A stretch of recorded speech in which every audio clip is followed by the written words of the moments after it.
พ่อแม่พี่น้องปองปรายเบิดซุคนเนาะ FC ทั้งช่องแอดภูมิพารวย Official เนาะ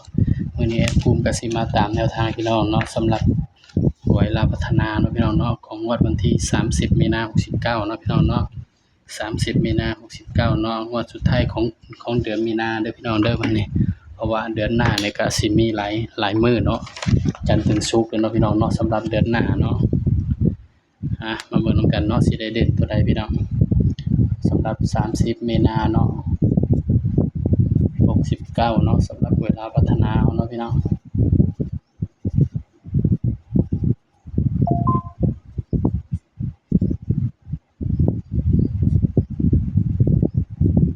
ลาวพัฒนาเนาะงวดวันที่30เด้อพี่น้องเด้อ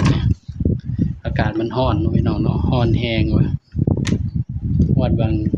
วันศุกร์27ก็ถือว่าปังเนาะพี่น้องเนาะแต่ว่าลงคลิปสั้นให้เนาะ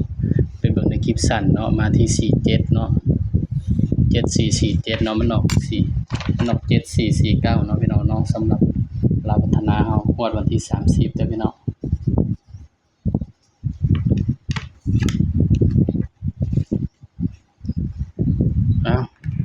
ขากล้องก็เป็นจังซั่นล่ะงวดวันที่30เนาะได้เด่นตัวใดพี่น้อง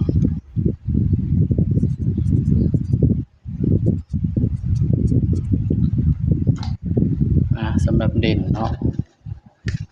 เด่น3ตัวมา1ตัวเด้อพี่น้องเด้อเด่นตัวแรกเนาะก็0แล้วก็1 2เนาะเด่น3ตัวมา1ตัวเนาะครับเนาะสำหรับตัวเด่นก็ให้เด่น1กับ2เนาะ0นี่คือตัวรองเนาะพี่น้อง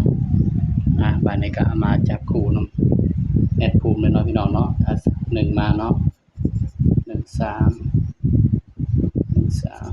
14 15ก็สิให้บ่หลายคู่เนาะ9คู่เนาะเพราะว่าเด่น3ตัวมา23 24 25ชุดรองเนาะคือ03 04 05นี่เด้อพี่น้องสำหรับแนวทางเนาะเวลาพัฒนาเนาะครับเนาะงวดวันที่30มีนาคม69เนาะเด่น1กับ2บางครั้งแอดน่ะสิจับคู่บ่เข้าเด้อพี่น้องเด้อสายรูดสายวิ่งก็สามารถไปรูดไปวิ่งเนาะพี่น้องเนาะสำหรับคลิปนี้เนาะก็ฝากพี่เป็นชมนี้เนาะอย่าลืมกดไลค์กดแชร์กดติดตามช่องแอดภูมิพารวย Official เด้อพี่น้องเด้อสำหรับคลิปนี้ก็สวัสดีครับ